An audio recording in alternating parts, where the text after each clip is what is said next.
India is trying to jump into the sixth generation fighter race before it falls permanently behind China. New Delhi has opened talks with France about joining its Future Combat Air System, or FCAS, just as the European project has hit a major crisis. That timing could be extraordinary. France and Germany have abandoned their joint effort to develop the fighter at the heart of FCAS, potentially giving Paris room to bring in a new partner. India now sees an opportunity to gain access to technologies it desperately needs. But this is not simply about buying another fighter jet. India is trying to enter the next generation of air warfare while it is still struggling to complete its fifth generation program. And the country has one obvious strategic reason for taking that risk. China is moving faster. India's Defense Ministry told Parliament that it had initiated efforts to co-join the French-led FCAS effort. A parliamentary committee has also urged the government to accelerate planning for sixth-generation aircraft. The urgency becomes clearer when you look at India's current fighter fleet.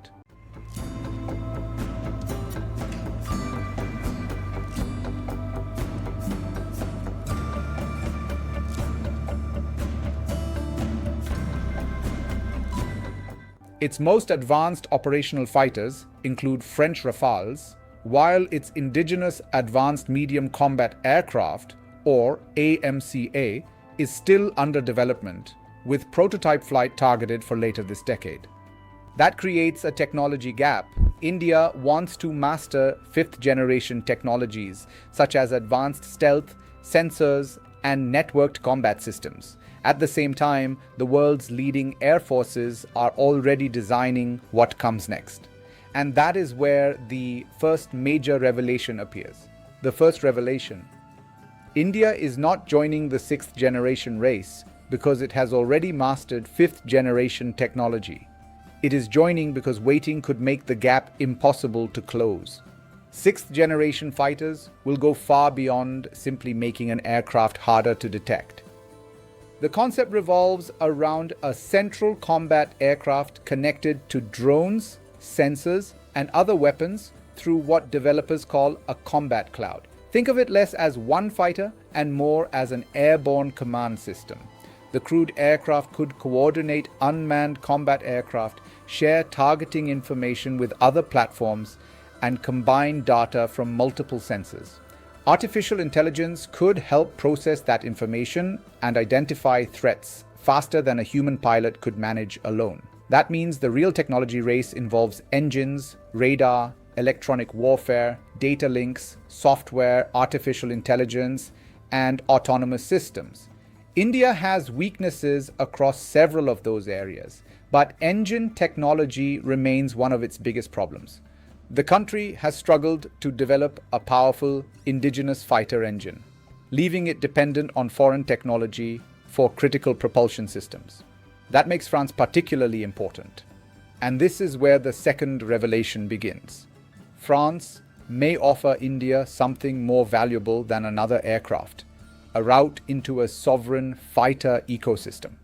France remains the only Western European country with a complete modern fighter ecosystem under national control. Dassault Aviation develops the Rafale. Thales provides major avionics and radar technologies. Safran develops the fighter's afterburning turbofan engine. MBDA supplies a range of missiles.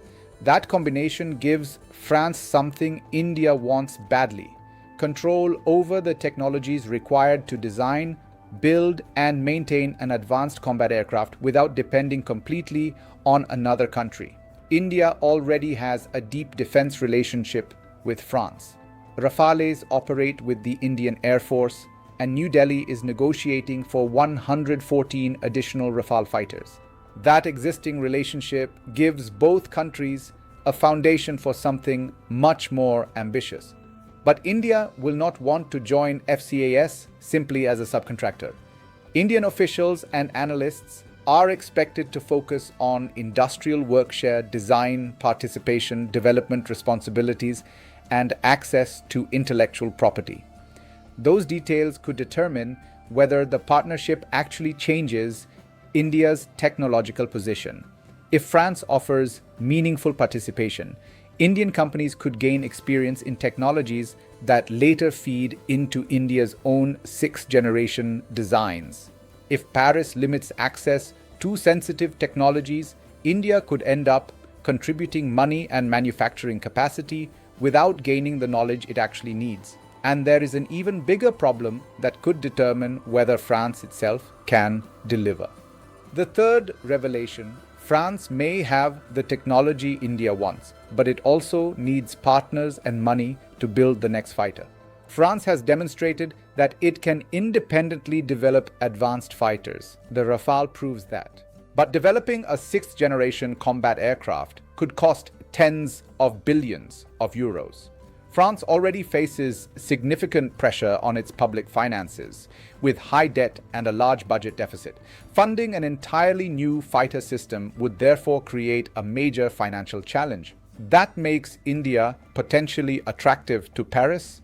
India has a huge defense requirement, a growing aerospace industry, and an interest in long-term technology partnerships. New Delhi could provide investment, industrial capacity, and a large future market. France, in return, could provide technologies that India currently struggles to develop independently. This could create a strategic bargain, but the timing matters enormously. The other major sixth-generation effort includes the United Kingdom, Italy, and Japan. Their Global Combat Air Program, or GCAP, is already developing a next-generation fighter architecture. If India waits too long, the most valuable technologies, industrial roles, and intellectual property arrangements could become locked inside competing programs. China creates even more pressure. Beijing has rapidly modernized its air force and continues developing advanced combat aircraft. India therefore faces a dangerous pattern that has affected its defense planning for decades, entering a technology cycle after other major powers have already moved to the next one. As analyst Harsh Pant put it, India has often lagged one or two technology cycles behind, but that gap becomes harder to tolerate as China accelerates. For India, joining FCAS could therefore serve two purposes simultaneously. First, it could give New Delhi access to sixth-generation technologies. Second, those technologies could strengthen the development of India's fifth-generation AMCA. That is crucial because India does not need to choose between fifth and sixth generation. It could use the sixth-generation partnership as a technology bridge while continuing its domestic fifth-generation program. The risks, however, are enormous. India has struggled with delays and development challenges in major indigenous defense programs. Sixth-generation aircraft will demand far greater levels of software integration, sensor fusion, electronic warfare, and propulsion technology. A partnership can accelerate learning, but it cannot eliminate industrial weaknesses overnight. The real question is whether France will give India enough technology, industrial access, and design responsibility to make that entry meaningful. Because in the next era of air warfare, the country that merely buys the most advanced fighter may not lead the race. The country that learns how to build the technology behind it will.